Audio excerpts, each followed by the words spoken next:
Selamat malam. Semangat? Saya senang karena yang hadir itu semangat. Kita memang berusaha untuk seperti itu.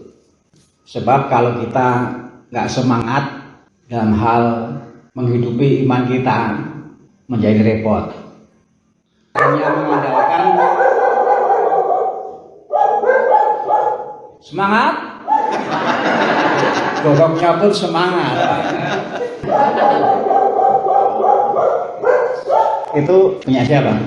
Anissa itu ramah. Oh, ya saya ngerti. Itu artinya tadi, gogoknya tadi artinya semangat. Nah, gitu.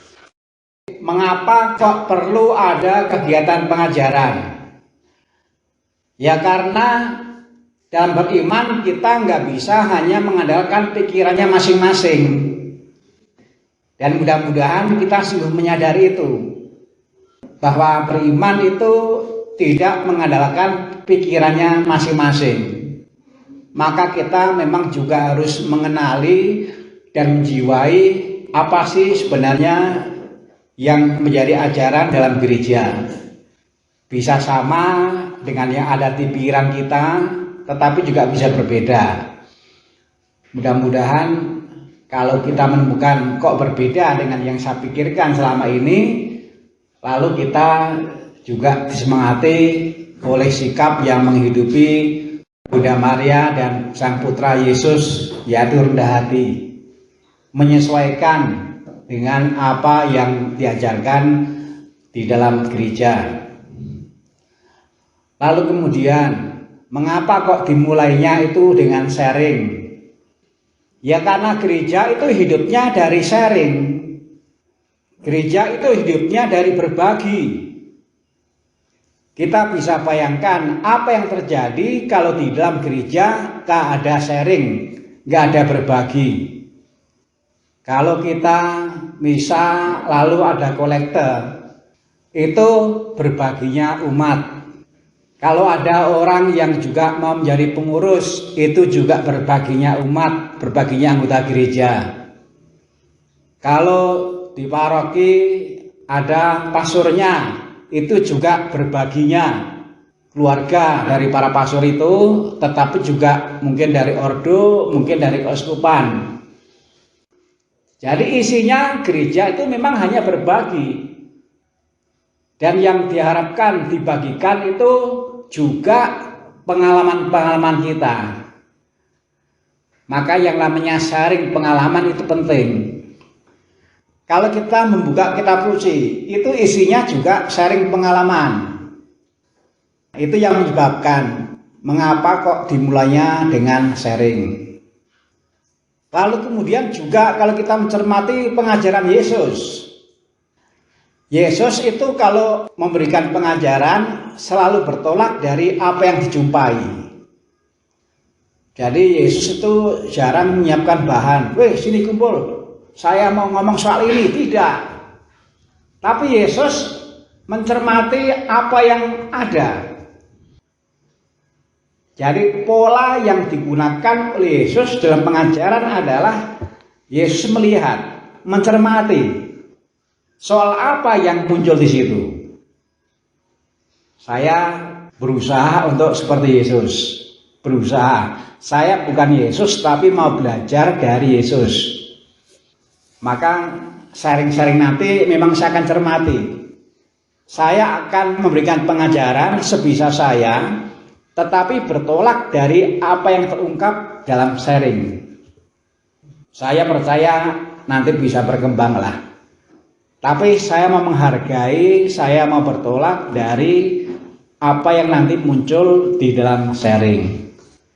Lalu saya juga sudah menghubungi Pak Rundi untuk sharing nanti.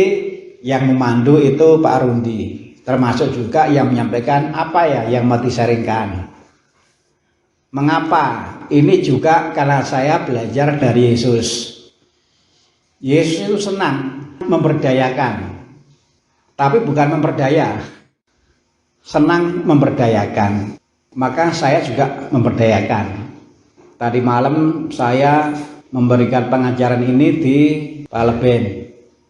Dari rumah sampai ke tempat pengajaran harus pakai payung, pakai jas hujan kalau hujan gede.